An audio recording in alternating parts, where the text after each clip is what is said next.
Se nos olvida que la arquitectura es arte y se nos olvida que la arquitectura es un arte que se vive. Entonces, no podemos abusar de la idea de que la arquitectura es arte a costa de que sea invivible.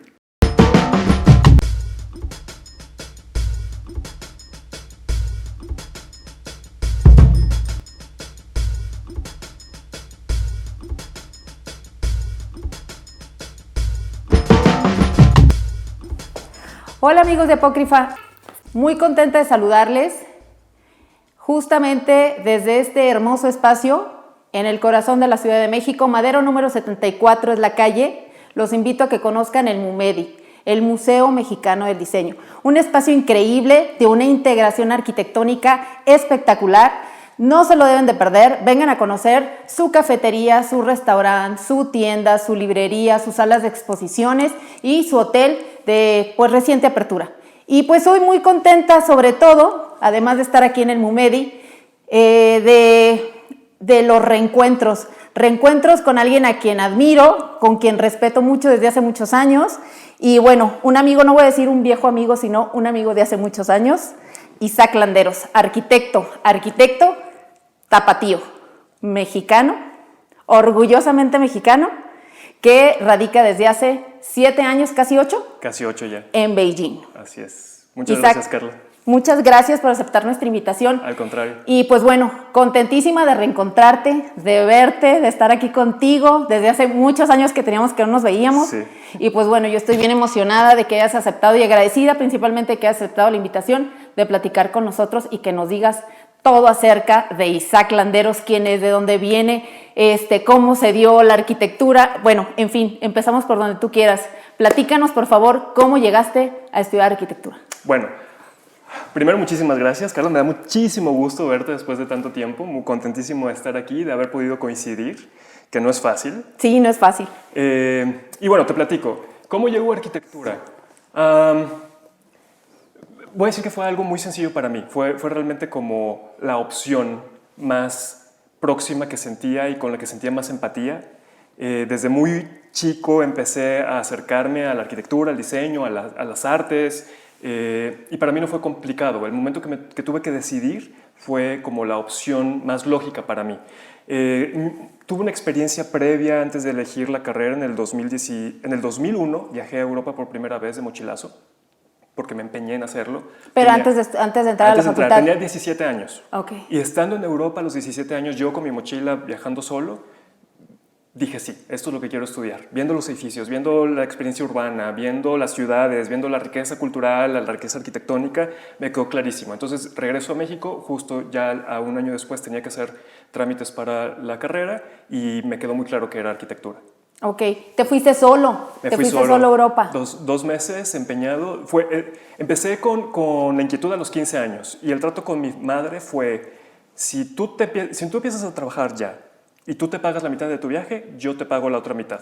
Entonces a los 15 años empecé a trabajar, tanto como podía. Trabajé mesereando, trabajé en librerías, trabajé en lo que pude, lavando carros, hasta que finalmente le dije a mi madre, ya tengo la mitad de mi viaje. Y me dice, pues yo te pago la otra mitad, y tenía 17 años, era menor de edad y yo quería viajar solo. ¿Cuánto dinero era eso, Isaac? Pues mira, me fui con muy poco, realmente me fui con muy poco. Yo pagué la mitad de mi vuelo y la mitad de mi estancia y mi madre la otra mitad, pero me iba con poco dinero realmente, entonces comía 2 veces al día y cosas así.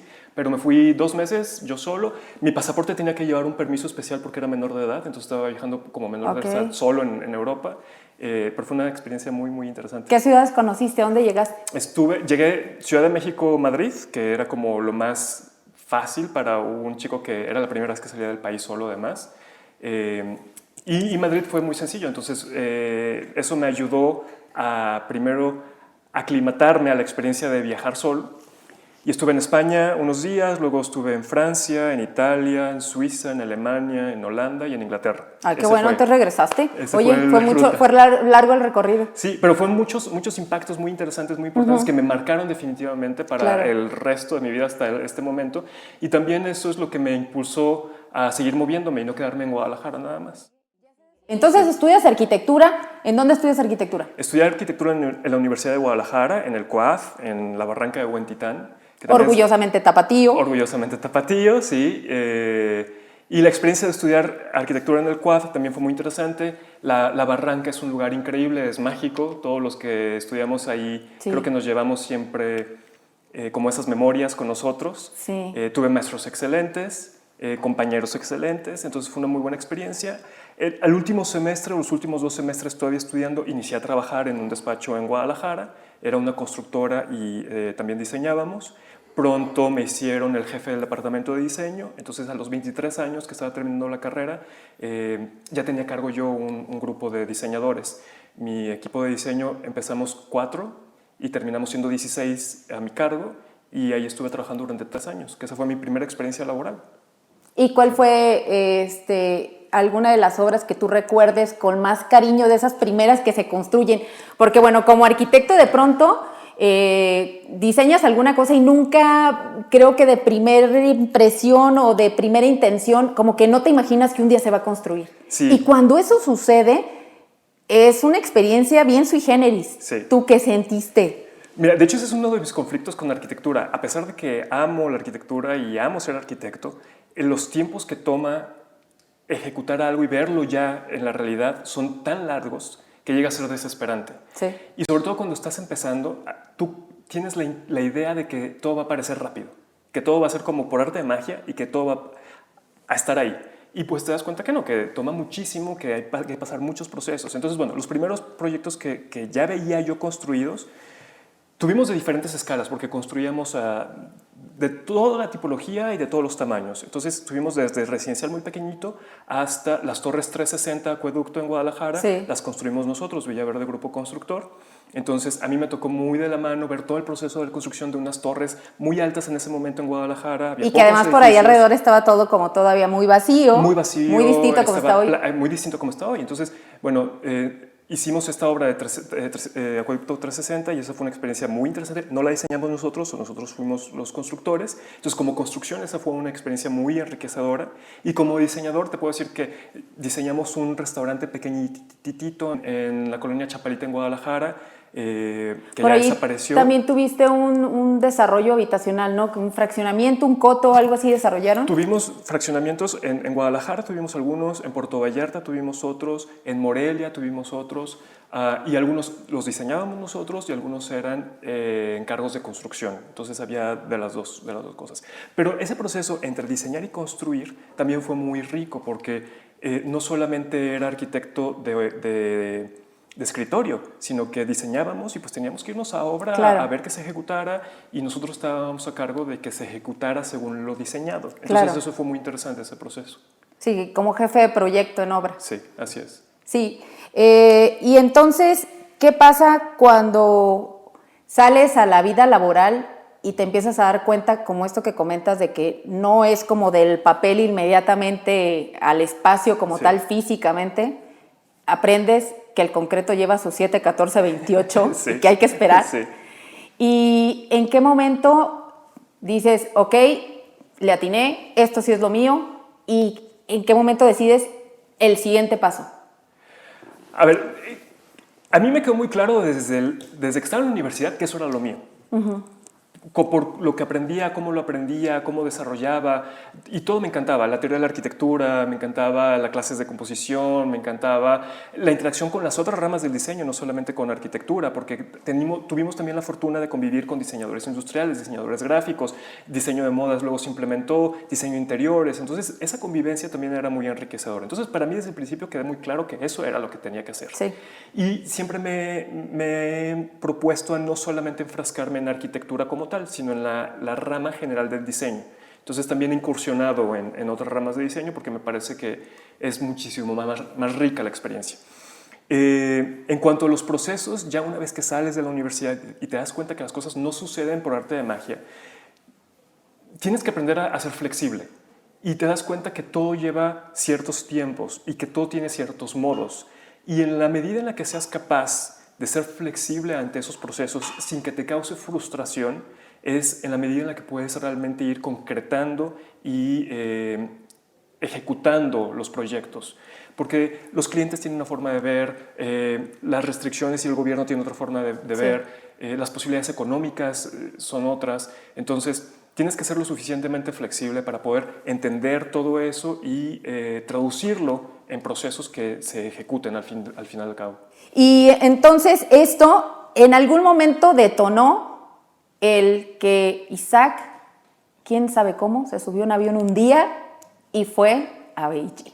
Platícanos esa parte. Bueno, ¿cómo surgió esa parte? ¿A qué hora se abrió esa posibilidad, esa ventana sí. a la cual te lanzaste directo a China? Bueno, sucedieron varias cosas antes. En el 2008, Beijing fue la sede de las Olimpiadas y yo justo estaba en las últimas etapas de construcción de las Torres Acueducto 360 en Guadalajara. Entonces, como ya estábamos en lo último de construcción, había cierta holgura en los tiempos, digamos, y yo como jefe del departamento de diseño decidí tomarme un tiempo para irme a China, a las Olimpiadas de Beijing, a presenciar qué es lo que estaban haciendo allá. Yo como arquitecto tenía como la curiosidad de saber qué estaba haciendo Beijing, qué estaba haciendo China, cómo estaban acelerando sus procesos de construcción y quería ver las maravillas que estaban construyendo. Entonces decidí irme a las Olimpiadas a presenciar eso. Llego a Beijing en 2008, el 5 de agosto del 2008, 3 días antes de la inauguración de los Olímpicos, que fue el 8 del 8 del 2008. Y llego a una ciudad que yo esperaba muy internacional, llena de gente de todo el mundo por el evento olímpico, y llego a una ciudad en la que no hay nadie extranjero más que yo. Estaba en pleno Tiananmen y no había extranjeros, había muy pocos extranjeros. Entonces me sentí muy raro. Justo cuando fue el día de la inauguración ya empezaba a llegar muchísimo más la gente, ya había más extranjeros y ya se sentía como el espíritu, digamos, olímpico. Sí. Pero esa experiencia fue muy interesante porque estuve 15 días en Beijing asistiendo a ciertas justas olímpicas, pero además como arquitecto visitando los edificios icónicos que estaban siendo construidos precisamente y con motivo de ese evento. Entonces ese fue un impacto muy interesante para mí. Y duré otros 15 días en China viajando por mi cuenta. Fui de Beijing a Xi'an, de Xi'an a Shanghai, de Shanghai a Hong Kong. Y luego regresé a Guadalajara. Entonces esa fue mi primera aproximación a la cultura china. Y yo dije, es interesante, no está mal, en algún futuro quizá considere... ¿Por qué no? Intentar venir otra vez o vivir acá. Sí. Eso fue en el 2008. Viene una crisis económica muy importante en el 2008. Pero antes de que te vayas de China, en esa ocasión, dime, cuando tú presenciaste estos nuevos edificios expeditos para las Olimpiadas, ¿cuál fue el que más te impactó y por qué? Yo creo que fue el nido de pájaro, mal llamado nido de pájaro, el Estadio Olímpico de Herzog y de Meuron.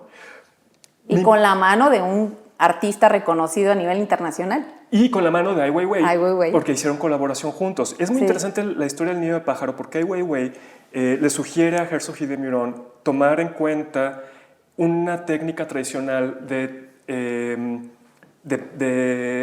artesanía china, que son vasijas de barro hechas a mano, y tienen una forma muy específica de mover las manos para crear estas vasijas. Entonces, cada trazo de la mano es realmente lo que Herzog y Meuron toman para plasmarlo en el edificio. Entonces, el edificio no es un nido de pájaro, realmente es una vasija y cada línea es un movimiento de esta mano. Un roce de la mano. Así es.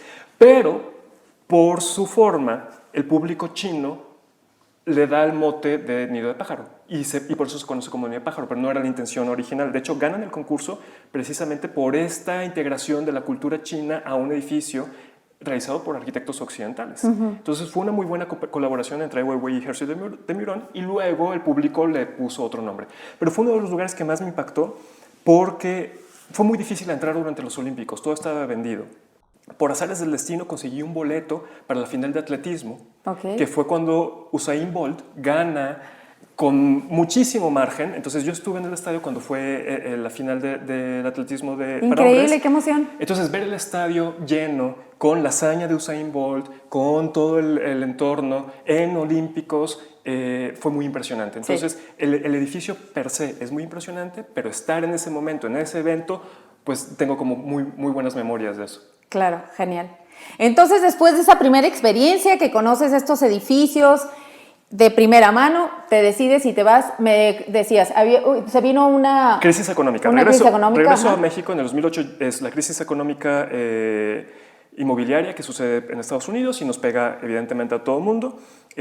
Termino de trabajar en Guadalajara. Por una temporada decidí intentar suerte y me puse a trabajar por mi cuenta, construí un par de cosas y después tenía siempre como la curiosidad de seguir con mis estudios académicos. Entonces decidí que era buen momento de hacer la maestría. Entonces, para mí la opción más adecuada era venir a Ciudad de México y hacer la maestría en la UNAM. Aplico, paso el proceso, paso los filtros, soy aceptado y empiezo a hacer la maestría en la UNAM en el 2010.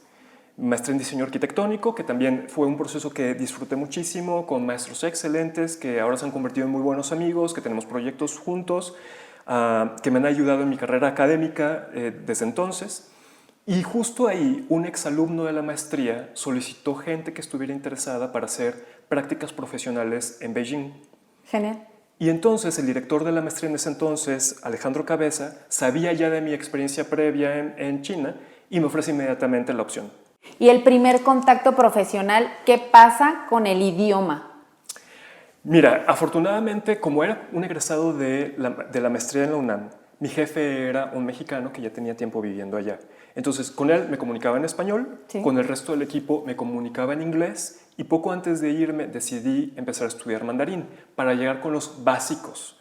Te das cuenta que los básicos no son suficientes, evidentemente, y vas aprendiendo un poco.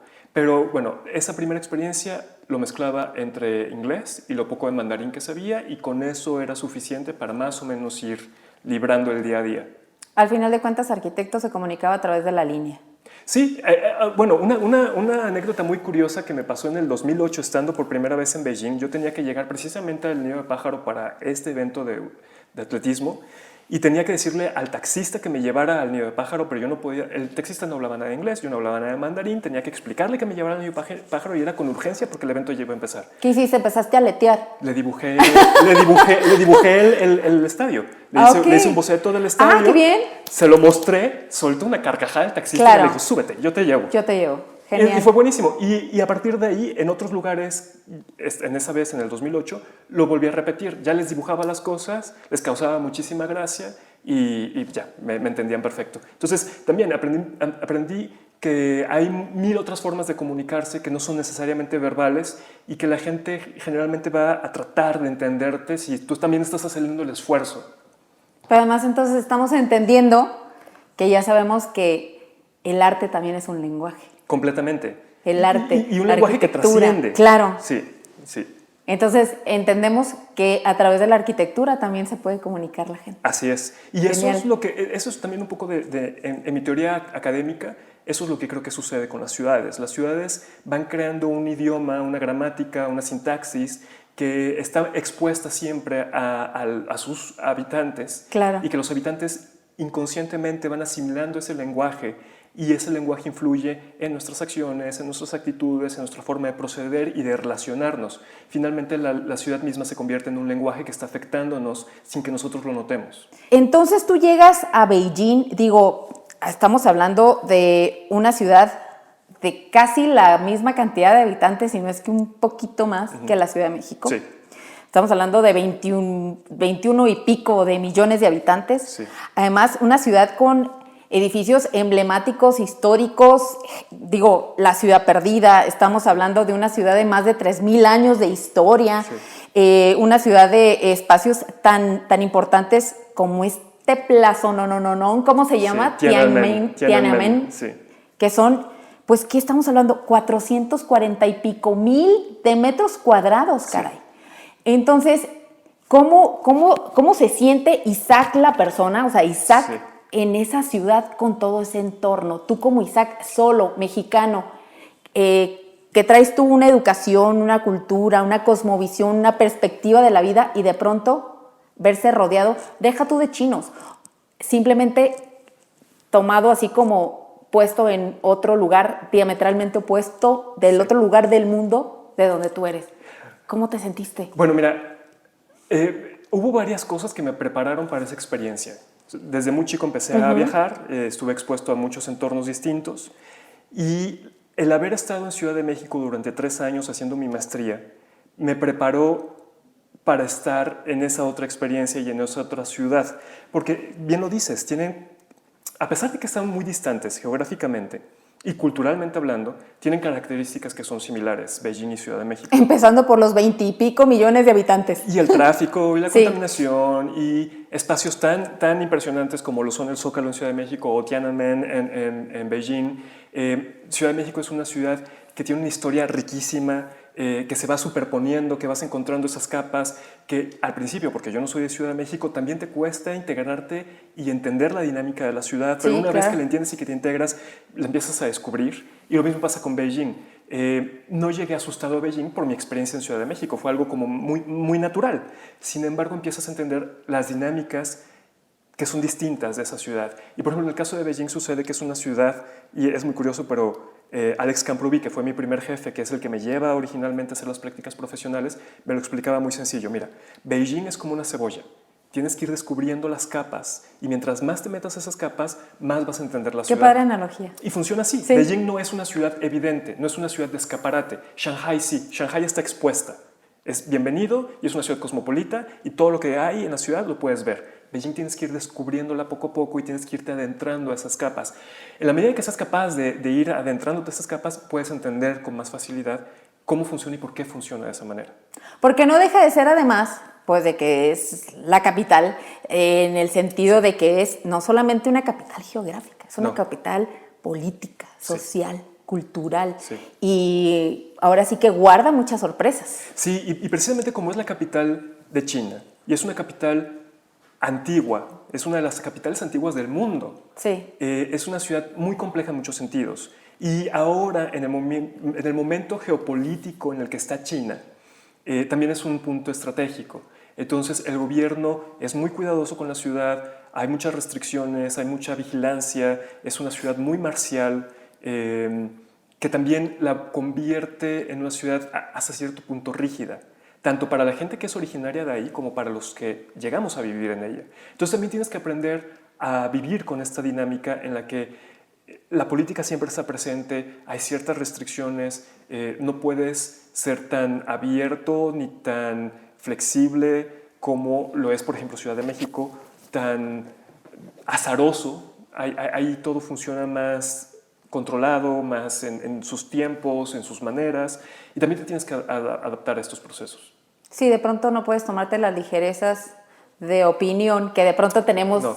en México, ¿no? Así es. Incluso como los extranjeros también la tienen de pronto en México, ¿no? Sí, claro, que por alguna u otra forma tú te sientes con la libertad de opinar y no te das cuenta que estás en un entorno distinto y que tienes que ser cuidadoso porque finalmente no perteneces ahí y no sabes exactamente qué es lo que está pasando.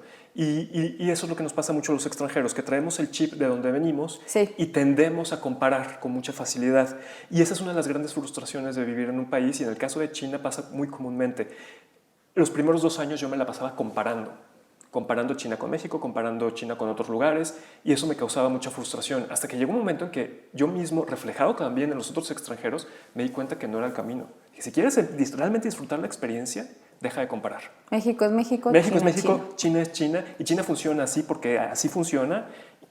Y en ese momento empecé a relajarme y entender las cosas de una manera distinta y apreciar también lo otro, porque es 180 grados de diferencia. México y China, aunque hay muchas cosas que son similares, también hay 180 grados de diferencia. Pero ya cuando entiendes que estás en una realidad distinta y estás dispuesto a experimentarla y aceptarla, aprendes muchísimo de eso. Y entonces ahí es donde se da la simbiosis de Isaac en China. Así es, justo cuando paso como este momento en el que también me pregunto yo qué estoy haciendo aquí después de 2 años, si siento tanta frustración y demás, pero empiezo a entender esta otra opción de ver las cosas y entonces empiezo a ver analogías y empiezo a ver riqueza y empiezo a entender más la cultura y la gente se empieza a abrir más a mí también. Me adentro al idioma, empiezo a estudiar un poco más de mandarín, lo hago parte de mi práctica diaria. Entonces también la gente empieza a verte de una manera diferente. Claro. Siempre vas a ser el extranjero, pero por lo menos eres el extranjero que está haciendo el esfuerzo por integrarte a una cultura diferente. Justo de la integración. Sí, entonces eso pesa mucho y te ayuda a ver las cosas de otra manera. Sí. Y ahí es cuando entendí que ya podía entonces empezar a hacer también estos enlaces entre México y China sin que me causara la frustración que me estaba causando anteriormente y sin necesidad de hacer unas comparaciones innecesarias. Claro. Y ahí es donde encuentro puntos de convergencia entre las dos culturas. Y entiendo entonces que todo esto fue lo que te llevó a la China State Construction Engineer Company. ¿Cómo fuiste a dar ahí? Porque no es cosa menor esta empresa. No, esta es una de las empresas más grandes de construcción en China. Más icónica, de las más emblemáticas, según entiendo. Sí, y por ejemplo en Beijing son los que construyen todos los rascacielos y bueno, construyen en todo el país. Pero ahí estuvimos trabajando 2 años. El equipo, bueno, me fui a hacer las prácticas profesionales, regreso, termino la maestría. En el momento en que yo estoy terminando la maestría, me ofrecen un puesto permanente en China. Y como estaba terminando la maestría y no tenía una mejor oferta aquí, decidí irme ya de forma permanente. Originalmente iba yo 1 año a aprender de la experiencia de estar en otro país. Y el equipo donde me agrego, me contrataron a mí para dirigir al equipo de diseño. Que el jefe era Alex Camprubí. Entonces Alex Camprubí me invita a ser su jefe de diseño, me integro al equipo y a los pocos meses el equipo completo migra a la compañía, la constructora de Engineering China. Entonces estamos ahí durante 2 años trabajando como parte de esta empresa y como un equipo, digamos, semi-independiente, en el que colaborábamos directamente con sus proyectos y además teníamos la posibilidad de colaborar con proyectos externos. Entonces estuvimos ahí en Ganjiao Taisha, que es la sede principal de estas oficinas en Beijing, y fue una experiencia muy rica porque era mi equipo, el equipo de Alex Camprubí que yo dirigía, más aparte diferentes equipos que hacían otras especialidades. Teníamos el equipo de paisajismo, el equipo de urbanismo, entonces terminábamos colaborando y debo decir que los equipos son 100% chinos. Éramos 2 o 3 extranjeros los que participábamos ahí y entonces esto es un reto mayor, pero también es muchísimo más enriquecedor porque entendíamos las dinámicas de los proyectos, entendíamos las dinámicas del gobierno, de las empresas privadas. Y entonces esta colaboración con los otros equipos también fue muy rica para mí y para los años posteriores. Entonces estos 2 años fueron como una maestría de la maestría en adentrarme al campo profesional de la arquitectura en China. Bien, entiendo que parte de tu estudio de maestría fue los espacios colectivos de transferencia. Sí. Y aquí lo que tú propones, o bueno, parte de las premisas de tu estudio de investigación de maestría, era la combinación entre la práctica y la teoría. Sí. Según entiendo esto, creo que entonces en estos 2 años fue lo que pudiste lograr con mayor plenitud en China. Sí, a mí siempre me ha interesado el estudio del espacio público. Creo que el espacio público es donde pasa los fenómenos más importantes de una ciudad. Finalmente es donde nos enfrentamos al otro y donde tenemos que aprender a convivir con el otro y con las diferencias. Entonces, académicamente hablando, mi interés es sobre el espacio público porque sucede todo esto. Entonces, bueno, la maestría la hice en espacios colectivos de transferencia, pensando que gran parte del tiempo que empleamos en una ciudad lo tienes que pasar trasladándote en la ciudad. Entonces, suceden muchas cosas aquí que creo que estaban poco estudiadas, por eso decidí estudiar esto, pero siempre he tratado de alguna u otra forma, tener algo de teoría en lo práctico. No soy académico 100%, siempre también he tendido a la práctica, pero la práctica sin teoría me parece que es incompleta, inconclusa tal vez. Sí, entonces siempre he procurado combinar las dos y generalmente lo que hago es paso por épocas en las que me concentro mucho en la academia y luego en las que concentro mucho en práctica. Estos procesos evidentemente me llevan después a querer otra vez estudiar ciertos fenómenos que vi en el proceso de la práctica. Y ese ha sido un poco mi proceso, entre práctica y teoría, entre práctica y teoría.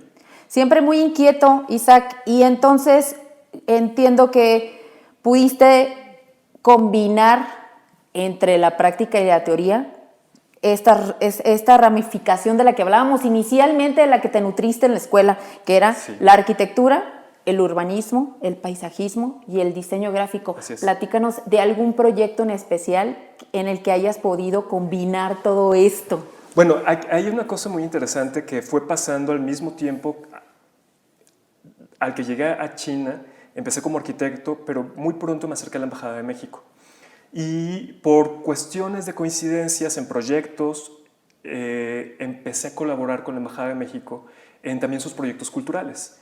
Entonces fui de apoyo durante varios años al agregado cultural de la Embajada de México en ese momento, Pedro Cisneros, luego cambiaron de agregado cultural con Tania Rebolledo y desde un principio fui haciendo a la par con ellos ciertos proyectos que ya fueran de curaduría, de exhibiciones que me pedían exprofeso a mí o de diseño gráfico. Entonces en mis tiempos libres apoyaba a la Embajada de México en estas cuestiones. Entonces, siempre estuve como en la práctica arquitectónica en donde yo estaba, más aparte en mis tiempos libres, ayudando a hacer diseño gráfico, curaduría, exhibiciones para eventos que la Embajada de México promovía. Bueno, aquí hago un paréntesis. A mí lo que más me sorprende de todo esto que me estás diciendo era que tenías tiempo libre. No tenía tiempo libre. O sea, ya entre una cosa en y mis otra, tiempos sí. libres, ¿a qué horas? O sea, entre el urbanismo, el paisajismo, la arquitectura, el diseño, la embajada, los contactos. O sea, había tiempo libre, Isaac. Sí, ¿sabes qué? Estaba solo en un país diferente. Entonces, una forma de ocuparme, que a lo mejor era terapéutica, era esto. Tenía mi trabajo, pero la forma de aproximarme a mi país era colaborando de alguna manera con la Embajada de México. Afortunadamente coincidimos y me abrieron las puertas y confiaron también en mi trabajo. Y bueno, una cosa fue llevando a la otra. Eso también no te das cuenta. Como una pequeña intervención aquí te va abriendo las puertas allá y más tarde allá. Y se fue generando una dinámica y una inercia muy interesante en la cual ya no podía parar. Decía, el primer proyecto que hicimos fue para Art Beijing. Todos los años hay una feria de arte en Beijing y solamente están invitadas 4 embajadas. De todos los países que están en Beijing, solamente 4 están invitadas, que es México, Francia, Israel y España. Y para Art Beijing en el 2013 la Embajada de México me invita a hacer un proyecto con ellos. Y ese fue el primer proyecto que tuvimos. Y tuvo muchísima aceptación, fue muy bien visto, muy bien recibido, nos cubrieron los medios. ¿De qué se trató este proyecto? Hicimos una exhibición que se llama Materia Desplazada y éramos 3 arquitectos y la intención era mostrar cómo cuando vives en otro país los recuerdos te acompañan, sin embargo, por la superposición de memorias y la superposición de experiencias que tienes en estos recuerdos se van difuminando, se van perdiendo. Y como somos arquitectos elegimos 5 edificios icónicos, Patrimonio de la Humanidad en México, para representarlos de una forma más o menos fantasmagórica, emulando esta pérdida de la memoria, esta superposición de imágenes. Y luego hicimos un mapa de México con palillos chinos, con más de 2,000 palillos chinos, ubicando los puntos donde se encontraban estos 5 edificios icónicos. Que es donde tú eliges, si no me equivoco, fue primero, creo que el templo de Kukulcán. Sí. El Hospicio Cabañas, Así es. El Palacio de Bellas Artes, Exacto. el Estadio Azteca y Así finalmente el Papalote Museo del Niño. Así es. Elegimos diferentes edificios que pudieran ser fáciles de reconocer y que tuvieran alguna relación con los intereses chinos. Entonces hicimos esta materia desplazada donde a través de unas imágenes veladas mostrábamos al edificio de forma muy abstracta y luego explicábamos brevemente qué era el edificio y por qué era importante para nosotros. Y era la primera vez que se hacía algo con esa aproximación para Beijing, porque generalmente lo que muestran son más pinturas, más esculturas, no tanto arte abstracto o intervenciones abstractas como la que estábamos haciendo. Y causó muy buena impresión. La embajada tuvo muy buenos comentarios, tuvimos muy buen resultado, muy buena cobertura de los medios y a partir de ahí se empiezan a desencadenar una serie de actividades en las que me vi envuelto y eso, como bien lo dices, no me dejaba tiempo libre, pero era terapéutico para mí, me ocupaba en todo esto que me encanta además. Antes de alejarnos de esta parte, ¿hubo algún propósito específico o fue fortuito? Yo dudo que haya sido fortuito el cómo eligieron cada uno de estos edificios que curiosamente o atinadamente representan una parte de la historia de México, desde el México prehispánico justo hasta el México contemporáneo. Así es. Sí había un propósito detrás de esto. Completamente, era hacer una pequeña retrospectiva muy breve y muy abstracta de esa historia, porque una de las intenciones era mostrarle al público de Beijing que México es un país con mucha historia. Ellos están muy orgullosos de sus 5,000 años de historia, pero nosotros también. Tenemos 3,000 años de historia y estamos muy orgullosos de ello. Entonces era una forma muy sutil de hacerles ver que un país que está al otro lado del mundo tiene también una historia muy rica y muy larga en 5 edificios. Sí. Entonces hicimos esa retrospectiva desde la época prehispánica hasta la contemporánea en 5 edificios que nosotros elegimos como emblemáticos y se transmitió muy bien el mensaje porque era muy simple de entender, muy directo, muy claro y eso fue el éxito de la exhibición al fin y al De cabo. pronto esa es la fortuna de la arquitectura. Y fue, creo yo, o lo interpreto así, lo leo, el haberles llevado un cachito de Sí, México sí. a China. Sí, y era muy importante no mostrarles la imagen real del edificio, porque era también para nosotros la forma de hablar un idioma más allá de las palabras, hacerles entender que la imagen dura, la imagen real, también tiene ciertas ficciones, es una forma de interpretar la realidad. Era mejor para nosotros mostrarles una abstracción y que ellos se imaginaran el edificio con lo poco que veían y con lo poco que leían y que les quedara la curiosidad De buscarlo. de buscar más acerca de ello. Entonces era una interpretación muy abstracta y eso les causaba mucha curiosidad, porque para muchos era la primera aproximación que tenían a México y a la arquitectura mexicana. Y aunque no veían el edificio, entendían el concepto y lo que queríamos transmitir. Entonces ese fue un gran logro de la exhibición. Que de pronto es lo mismo que nos pasa a los mexicanos. Vemos a China tan lejos, supongo que ellos nos ven desde la misma distancia. Completamente. Y hay tanta ignorancia de aquí hacia allá como de allá hacia acá. Sí, seguro. Y entonces de aquí, a partir de ahí es que, ¿cómo llegas al cubo mágico? Al Magic Square.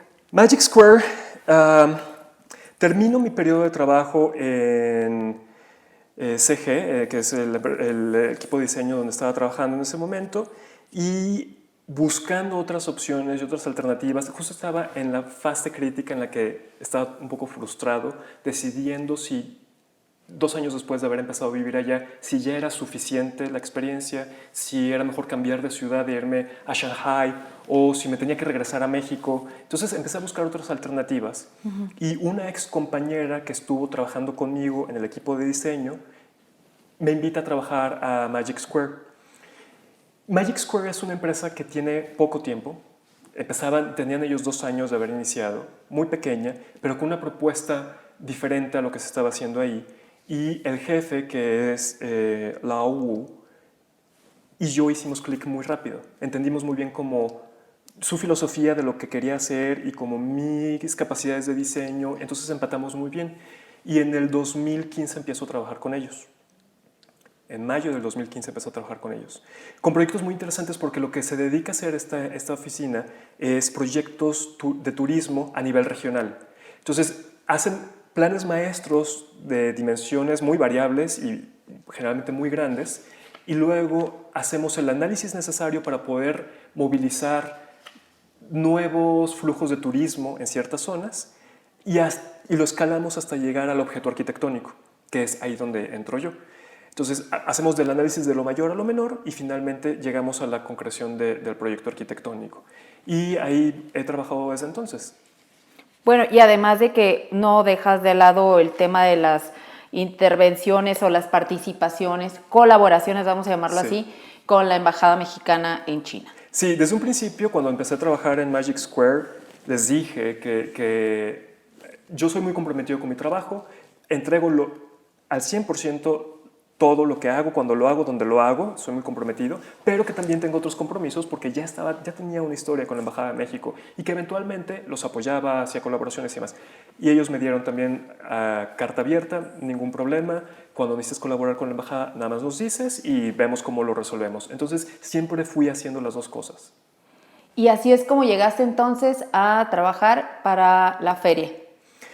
Para la feria de diseño fue un proceso interesante. Yo, desde el 2008 que estuve en Beijing por primera vez, coincidió que pude presenciar la feria de diseño. Y en algún momento yo dije, qué interesante, en algún momento me gustaría participar en esa feria de diseño.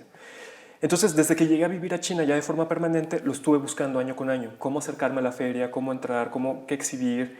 Y fue un proceso muy largo de búsqueda, hasta que finalmente en el 2018, a finales del 2017, Tania Rebolledo, que era la agregada cultural de la Embajada de México en ese momento en Beijing, me busca y me dice, oye, necesitamos un proyecto, me gustaría ver si hay algo que tengas ya en mente que pueda ser de un buen impacto culturalmente hablando para la agenda cultural de la Embajada. Y le dije, ¿sabes qué? Design Week tiene muy buen foro y México nunca ha participado en Design Week. Si podemos encontrar cómo participar, creo que esa sería una buena manera. Entonces, a través de Tania Rebolledo, empieza a buscar los contactos en Design Week, nos abren las puertas en 751, que es una de las sedes, nos dan un espacio y Tania Rebolledo me dice, propone una exhibición. Entonces, proponemos un ejercicio muy divertido que se llama PECMEX y era una comparación entre Ciudad de México y Beijing, no una comparación, era encontrar las analogías que yo ya había visto, que yo ya había vivido entre una ciudad y otra, con la intención de aproximar todavía más al público en Beijing a lo que es Ciudad de México y que pudieran entenderlo. Entonces resolvemos a través de un colectivo que formamos que se llama No Design Design y con apoyo de mi oficina, Magic Square, decidimos hacer una lotería. Pero una lotería muy diferente porque también la aproximamos a la cultura china. Entonces mezclamos la tradición mexicana del juego de la lotería con los sellos, que es un elemento muy importante en la cultura china. Entonces creamos 54 estampas, abstrayendo 27 cosas importantes en México con las 27 cosas importantes en Beijing y la relación entre ellos. Y creamos iconos para cada uno de estos 27 objetos, que eran coincidencias entre las dos ciudades, y sellos para cada uno de estos. Entonces, pasabas por un túnel donde estaban estas imágenes, la gente tenía la oportunidad de escanear cada una de estas imágenes y con realidad aumentada podías descubrir a la ciudad contraria. Si escaneabas Ciudad de México, por ejemplo, Arcos Bosque, los pantalones de Teodoro González de León en Santa Fe, la imagen al momento de ser escaneada te revelaba la CCTV en Beijing, que curiosamente ellos también le dicen los pantalones. Okay. Entonces empezábamos a jugar con el público de esta manera. Veías una imagen de Ciudad de México y descubrías cuál era la analogía. Su punto de conexión con Beijing, así es. Entonces pasabas por este túnel y al final llegabas a una mesa donde estaban todos los sellos con estos mismos símbolos y tenías una tabla de lotería donde podías sellar tu propia tabla y luego jugar lotería con nosotros. Increíble. Y fue un éxito rotundo y muchísimo más de lo que nosotros esperábamos porque pensamos que iba a ser interesante para los jóvenes, pero al incluir la parte lúdica con los sellos, los niños estaban fascinados, pero luego incluir la tecnología, los jóvenes estaban encantados, pero luego la tradición entre las dos ciudades enganchó también a la gente de la tercera edad. Entonces teníamos ancianos, teníamos jóvenes, teníamos niños y teníamos abarratada la exhibición y ese fue un éxito rotundo. Ese fue en el 2018. Beijing Design Week 2018. Ok.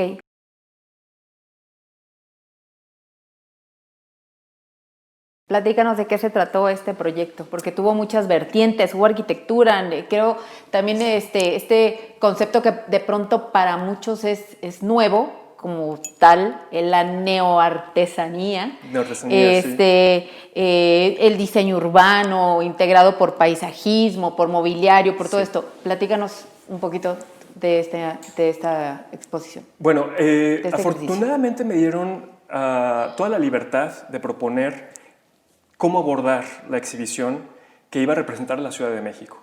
Entonces, desde un principio yo sugerí que el tema principal de la exhibición fuera diseño más allá de las fronteras.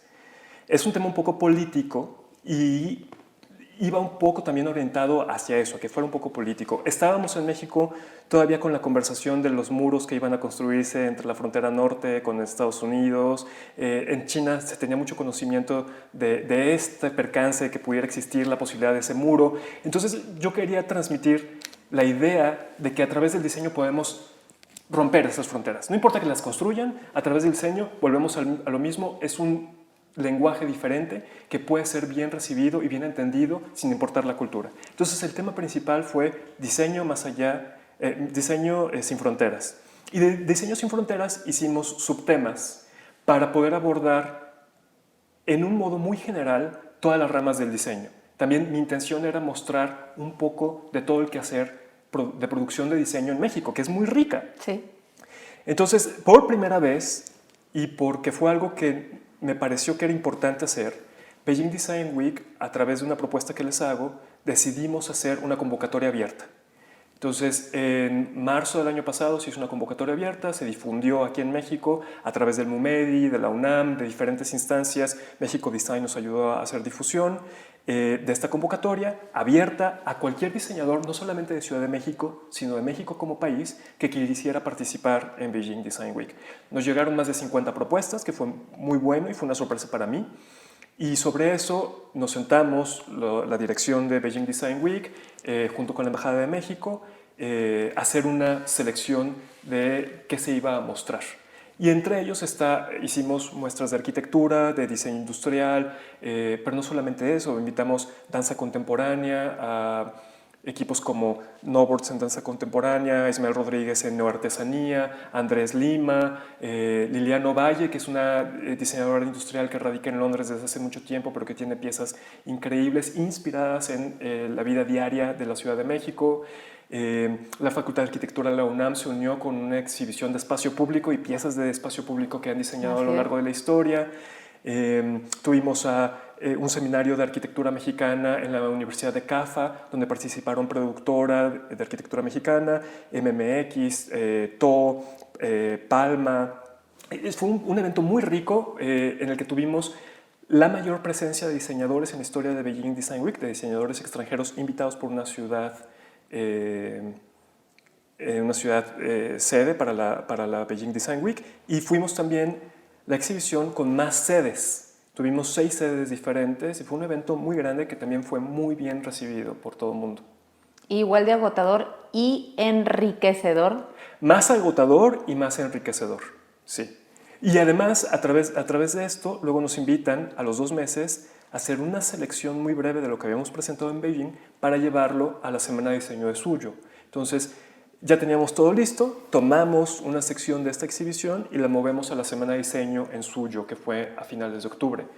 Entonces, fue todavía más enriquecedor porque tuvimos estos 2 puntos muy diversos donde tuvimos exposición.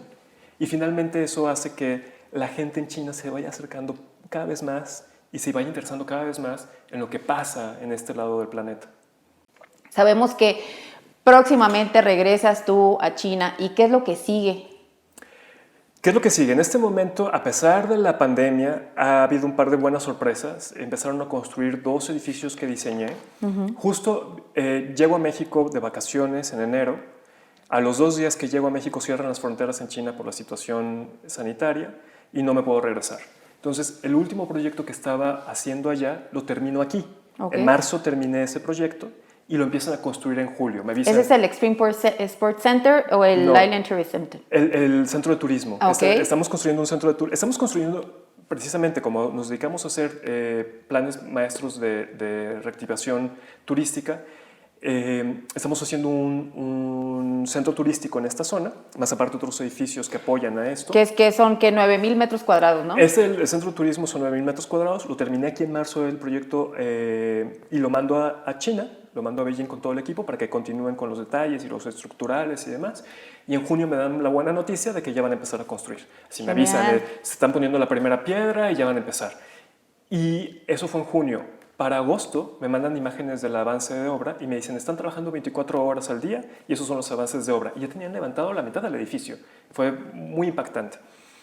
A finales de septiembre me avisa mi jefe, oye, no te había dicho, se me había olvidado, se me había pasado, pero también están construyendo este otro proyecto. Y ese es el Extreme Sports Centers, que es en la misma provincia, nada más en diferentes ciudades. Ese es un poquito más pequeño, son 7,000 metros cuadrados. Esos son 7,000 metros cuadrados. Tampoco cosa menor. Un poquito más pequeño, sí, pero fue una muy buena noticia porque ese proyecto es más antiguo. Ese proyecto lo diseñé hace 2 años, pero por procesos con el gobierno, por permisos y demás, no lo habían podido empezar, pero ya también me mandaron imágenes del avance de la obra y va casi terminado también. Entonces, a pesar de la circunstancia internacional, de la pandemia en la que estamos en este momento, he tenido este par de noticias muy buenas y bueno, ahora llegando a China la intención es integrarme en el proceso en el que vaya la obra para supervisar, para poder determinar y finalizar los detalles que sean necesarios. Y yo espero poder llegar antes, por lo menos, de la inauguración. Si no puedo llegar al proceso. Esperemos que así sea.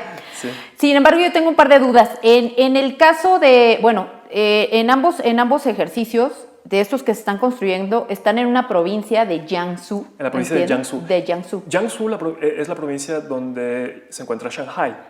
La capital Jiangsu es Nanjing, es una provincia muy grande que está al sur de China, digamos. Y ahí se están haciendo estos dos proyectos, nada más en zonas diferentes de la provincia. Entonces, por la geografía, por el clima, por la ubicación geográfica de estos puntos, ¿cuál fue el reto, por ejemplo, el más importante a sobrellevar o enfrentar en el caso de esta isla o este centro turístico? El centro turístico es muy interesante porque se hace en una isla de río, es una isla muy grande, pero es una isla de río, Sí. Y es una zona que era originalmente agrícola, que ya ha caído en desuso porque ya no están cultivando más ahí. Entonces era un espacio muy plano y ya más o menos árido, en el que ya no quedaban agricultores practicando y ya no quedaban viviendas que estuvieran habitadas. Entonces es un espacio más o menos monótono. Entonces el reto ahí era hacer algo que fuera interesante para atraer turistas. Se está desarrollando aquí este espacio turístico porque tiene un potencial natural importante. Es una zona de migración de aves. Entonces cada año llegan aves a estar ahí por una temporada y además hay humedales, hay ciertas características naturales que son atractivas. Sin embargo, Constructivamente, me imagino, no sí. hay mucho. Entonces había que hacer algo que fuera suficientemente atractivo y que estuviera integrado a la cultura local. Entonces salimos con esta idea de crear un poco una topografía artificial, creamos un microtopografía con un edificio que se escalona y luego se crea un alero con una cubierta más o menos tradicional china, pero ya es un diálogo más contemporáneo.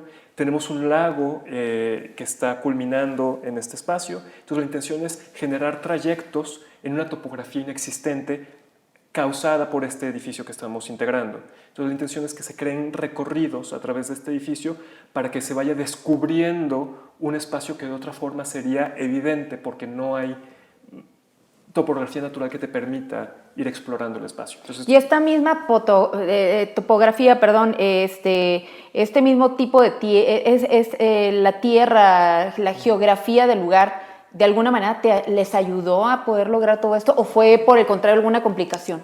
No, como era plano completamente todo, no tuvimos muchísimas dificultades en cuanto al terreno. Era más bien pensar cómo hacerlo atractivo y cómo enriquecer la experiencia del visitante. Entonces, por eso generamos escalonamientos, generamos mucho trabajo de paisaje para poder integrarlo y hacerlo más interesante. Como está el lago, queríamos que el edificio nos ocultara un poco la experiencia de ir aproximándote al lago, entonces generamos estas plataformas para que el visitante pueda ir recorriéndolas y finalmente descubrir el lago en una vista franca. Entonces, no hubo muchas complicaciones topográficas sobre el sitio, sino más bien el reto aquí fue cómo hacerlo suficientemente interesante para que fuera atractivo y enriquecedor como visitante. ¿Estos proyectos están de alguna manera auspiciados o abrigados por parte del gobierno o son meramente inversión privada o inversión extranjera? No, no es ¿A qué responde? No es inversión extranjera, es una modalidad que se llama PPP. Es proyectos que son financiados tanto por el gobierno como por iniciativa privada. Es una mezcla. Si el gobierno a lo mejor no pone dinero, sí pone otras facilidades y luego la iniciativa privada construirá o llegan a ciertos acuerdos. Entonces es una combinación con la intención de reactivar ciertas zonas que son importantes de reactivar. Entonces en este caso tenemos a un cliente privado, pero al mismo tiempo trabajamos con el gobierno porque finalmente son los que dan las aprobaciones. Claro. Y muy de la mano tenemos que estar dialogando con las dos. Y aquí viene también algo que es muy interesante, que es esta experiencia previa que tuve en Guadalajara, donde me di cuenta que había que ser muy flexible y que tenías que sacrificar ciertas cosas y no por ego aferrarte a ellas. Entonces, cuando me veo enfrentado a un cliente privado y luego a un gobierno que tienen visiones completamente distintas, tienes que ser lo suficientemente capaz para mediar la situación y proponer algo que se pueda ejecutar y que las dos partes estén satisfechas con eso. Entonces, la experiencia previa me llevó también a entender estas posibilidades y cómo lidiar con ambas partes. Y eso fue uno de los grandes retos.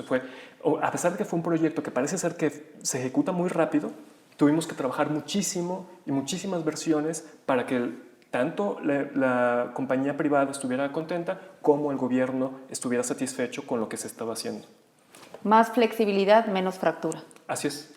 Bien. Tal vez ya para finalizar, yo te quiero hacer una pregunta. De pronto se escucha así muy romántica, muy etérea, muy poco concreta, más abstracta. Pero, ¿cuándo fue, Isaac, que se hizo para ti la arquitectura? ¿Cuándo fue que se hizo la arquitectura? En el más, Para Isaac. para mí. Qué complicado. A ver, ya viéndolo ahorita en retrospectiva, creo que para mí la arquitectura ya no es el eje central de mi interés, sino es el diseño. Y entonces ya no lo veo como cómo se dio, o cómo se hace, o de dónde nace la arquitectura, o cómo se concreta para mí la arquitectura, sino cómo evolucionó para mí la idea de diseño. Y cuando me dicen, oye, ¿haces algo de diseño gráfico? Hacemos algo de diseño gráfico, hacemos paisajismo, hacemos interiorismo, hacemos arquitectura.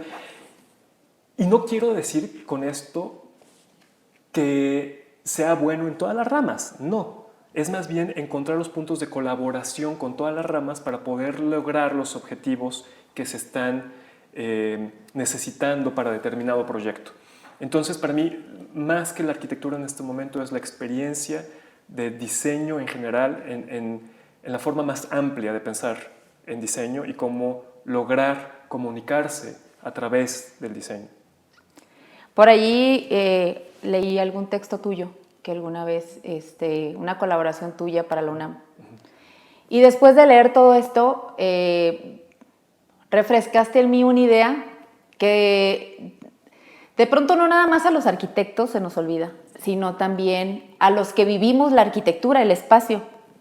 Y es que con frecuencia se nos olvida que la arquitectura también es arte. Sí, a ver, aquí hay un conflicto que es muy interesante. Sí. Se nos olvida que la arquitectura es arte y se nos olvida que la arquitectura es un arte que se vive. Entonces, no podemos abusar de la idea de que la arquitectura es arte a costa de que sea invivible. Claro. Y esa es una de las cosas que tenemos que ser cuidadosos como arquitectos.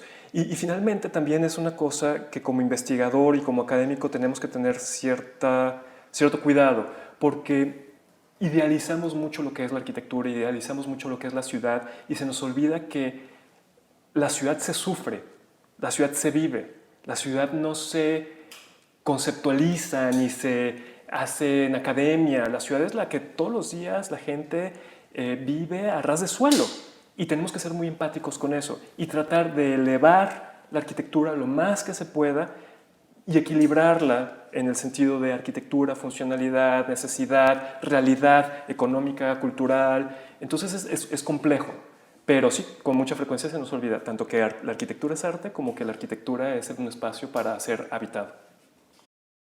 ¿Tú adoptaste a China o China te adoptó a ti? Muy interesante. Yo creo que... O ahí van de la mano, tú dime. Sí, yo creo que siempre, cuando me preguntan cómo es la experiencia en China, les digo que siempre es como una montaña rusa. A veces es tan eufórico, tan excitante, tan emocionante que quieres más. Y a veces te toca de picada y que dices que sigo haciendo aquí, ya me voy. Entonces es una relación compleja en la que hay mucho interés y luego hay como un momento en el que dices, bueno, creo que ya es suficiente. ¿Que guardar un espacio? Sí, pero también me preguntan, ¿qué sigues haciendo en China? ¿Por qué sigues en China? Y es muy sencillo. Y he llegado a esta conclusión. No ha dejado de ser interesante. No he dejado de aprender.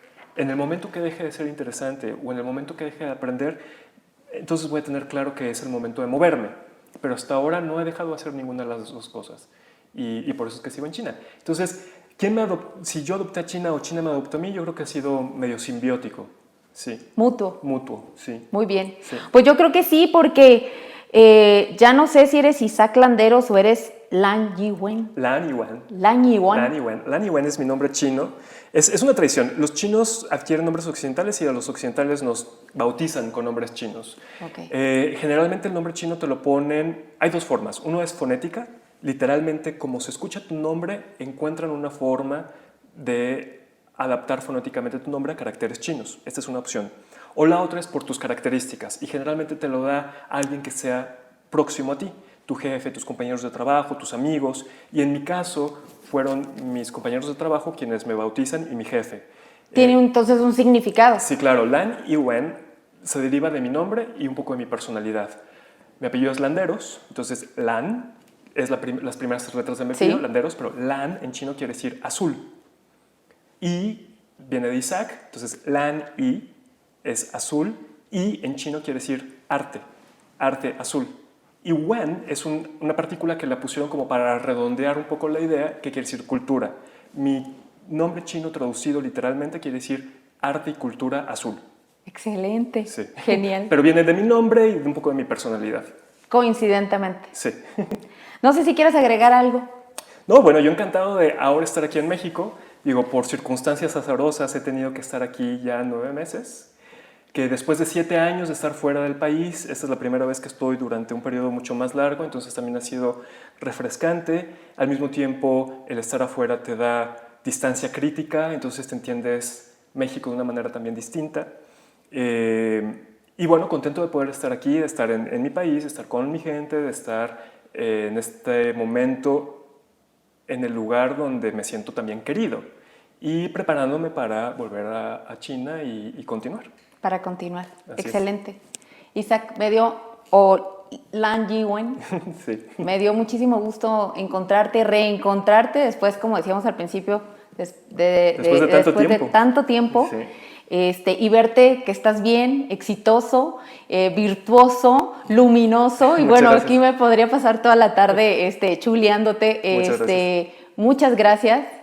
Te abrazo bien fuerte desde Al aquí. contrario, Carla, muchísimas Me dio gracias. mucho gusto verte. Encantado de Y estar aquí. éxito. Muchísimas gracias. Y pues, muchas gracias. A ti, muchísimas gracias. Gracias a ustedes por seguir esta entrevista. Los invitamos a que conozcan más del proyecto de Isaac Landeros. Lo pueden googlear, van a encontrar lo que él ha hecho y dónde ha participado y con quién ha colaborado. Estén atentos. Y pues también los invitamos a que conozcan y sigan Apócrifa. Y espero que esta entrevista les haya gustado y haya sido de su interés. Muchas gracias. Listo. Qué susto.